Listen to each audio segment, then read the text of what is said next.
Scorn.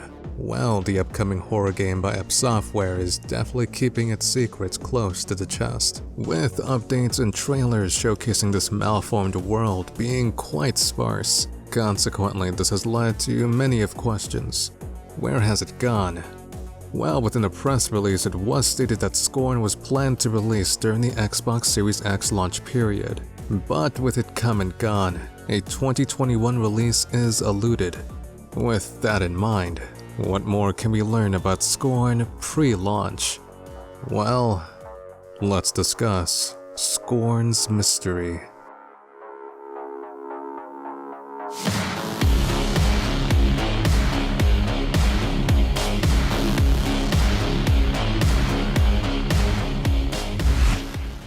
Earlier in 2020, Gaming Bolt conducted an interview with Scorn director Lubomir Peklar, where they discussed the details of the game. Within it, Gaming Bolt asked, "What can you tell us about the central narrative premise of Scorn, and when you'll be revealing more about its world and setting?" To which Peklar responded, "This may seem like an odd answer, but nothing. You won't know anything pretty much about the premise until the game releases. We feel that this approach will have the best impact." Within Scorn, a skinless humanoid explores a morbid, festering world, described by the developers as an atmospheric first-person adventure. Even so, information on the setting or even story is left ambiguous, and this has led to much of theory crafting in an attempt to explain what is going on. So, since last upload, what new info can help fill in the gaps? Well, back in 2017, Scorn's alpha demo was released, showcasing areas known as the Crater Tunnels and the Abate Assembly, locations that would later be expanded upon in the latest gameplay footage, where Scorn Guy visits an area where he can fence off some new creatures. The area itself seems like a penning facility, where a fenced enclosure was constructed for some unknown reason. Speaking of the new creature, he is much larger than what we have seen with both the kiwi and bear. Upon its death, smaller creatures sprout from its corpse. Arguably, we have seen this larger creature before in Kickstarter updates, or at least a similar variant.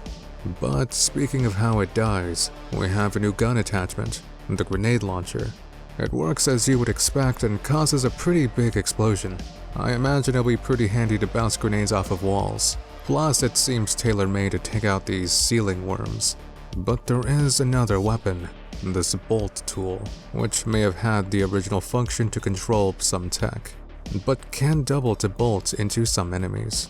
In terms of changes, back in 2017, Scorn Guy used this rock totem to open doors and such. Now it seems to have gone under a bit of a redesign, sporting a much more intricate finish. Another notable change is the UI, or rather a really clever way to deliver user information to the player, where Scorn Guy holds his weapon just short of the player view, likely used to display which weapon is on hand, and can also be applied to see how much ammo and health items on hold.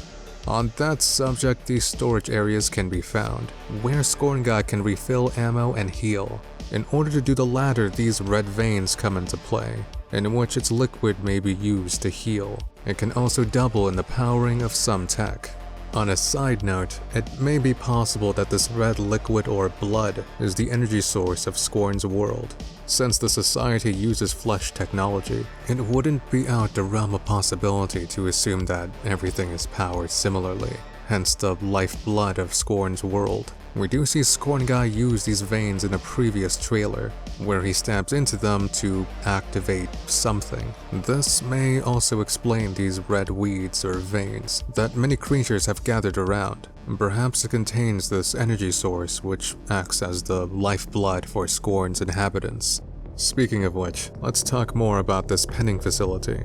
Based on its layout, it may be possible that this location was originally used to keep these creatures in captivity. For what reason, I am not entirely sure. The facility does have some procedures to prevent accidents and to keep these beasts from escaping. The nearby weapons cache is a good example of this. However, something happened, and now these creatures roam free. That being said, are there any more hints of Scorn's society? Well, for whatever reason, you do see some lights scatter about. Is there someone looking for Scorn Guy? What exactly is causing these light sources, and what are they looking for?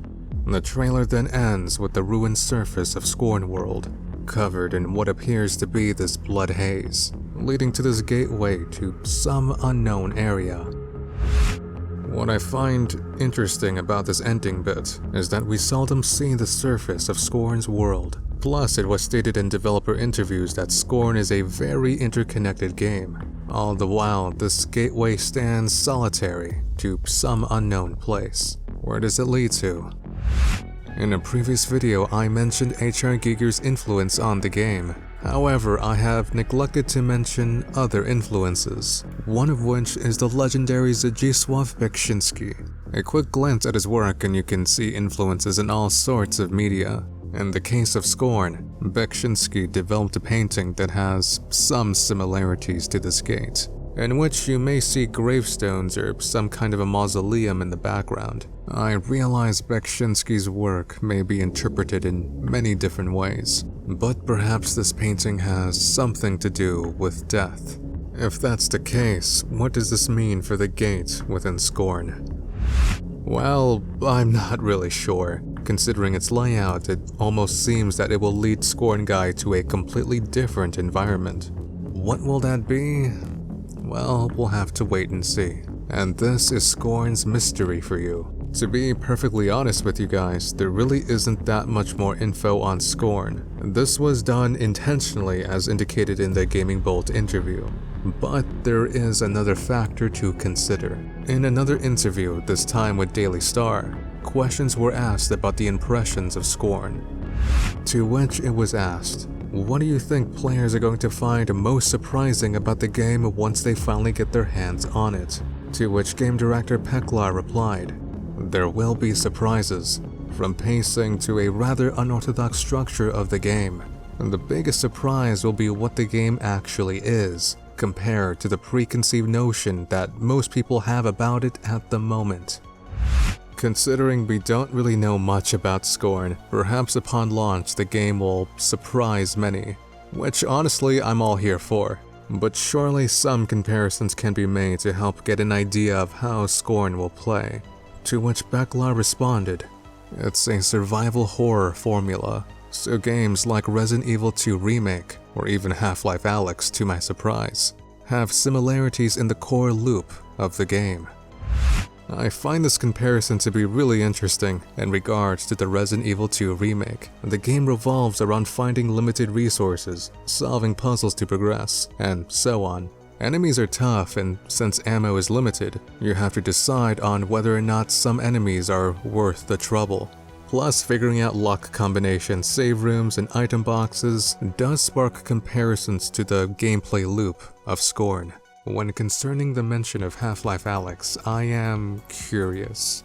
To be honest, I haven't played the game, so I'm not really sure what Peklar meant by that comparison. But based on gameplay footage online, similarities to both the Resident Evil 2 remake and Scorn arise, which revolves around collecting resources, solving puzzles, and encountering enemies. Plus, the environments of the game are drop-dead gorgeous and very atmospheric. In brief, it may be likely that Scorn revolves around limited resources, puzzles, and how you react to enemies based on those limitations. But when concerning aspects such as the story or premise, the devs over in Ebb Software are keeping their mouths shut until launch, only revealing things when necessary. With that being said, it may be likely that we won't see much trailers to come before release, perhaps just a launch trailer and some promotional material. So when will Scorn release? With it originally being planned to launch alongside the Xbox Series X, it's been updated to a 2021 release date. When exactly in the year? Well, I'm not really sure. Ebb Software also explained in a Kickstarter update that they won't share a specific date until the developers are 100% sure they can deliver. But considering how long the game is in development and their progress, I'd like to say a release date announcement may come rather soon, possibly sometime in the fall this year, but I wouldn't exactly hold my breath on that one either. To bring all this into context, the game was first announced all the way back in November of 2014. And going by developer interviews, development grew from only 4 people working on it to now over 40. In the same Gaming Bolt interview, it was asked, how much time has the game changed in the time that it has been in development? To which Beklar replied, a basic structure is still there, but if you were to play builds of the game now, compared to the builds from a few years ago, it sometimes feels like a completely different game. It seems Scorn revolves around world building and will feature a non-linear story, with the developers confirming that there won't be any cinematic cutscenes. What I found really noteworthy is that Ebb Software described the environment as dreamlike, which makes me rethink everything we have seen so far in Scorn. After all, the game director Beklar stated that Scorn will approach storytelling as so indirect in its approach that it may end up its own special category.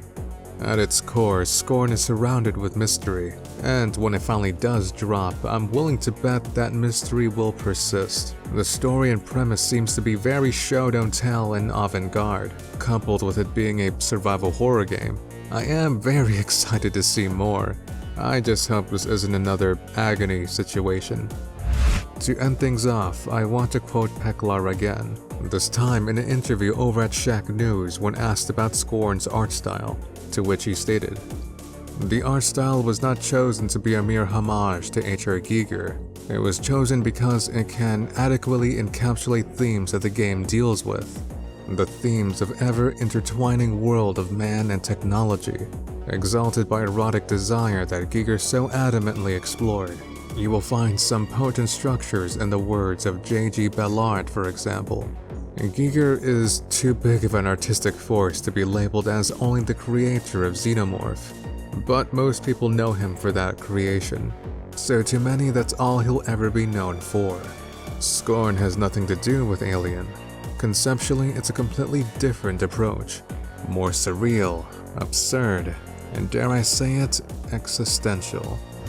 Perhaps looking through the potential premise of Scorn lays a message, that of contradiction, in which isolation is prevalent, all the while the world seems so interconnected. Through the interaction of this world, you determine self and how you wish to interrelate with the environment around you. All the while mystery surrounds, a fear of the unknown, and how this apprehension affects your volitional choices, along with whether you view the world with scorn, or perhaps yourself. But then again, that's just one way at looking at it. Would love to hear your thoughts on Scorn. Despite my rambling, I hope you took something out of this video. Once Scorn finally does come out, I'll probably stream it and do some follow-up vids. I know I said I'd like to think Scorn will be released soon, but really, anything could happen at this point. But at any event, special thanks goes to our Patreon supporters. If you want to see Night Owl continue on, donating as little as $1 over in Patreon will honestly go a long way. If not, liking and commenting also helps a great deal. Regardless of what happens though, have a wonderful rest of the day or night, and have a damn good one.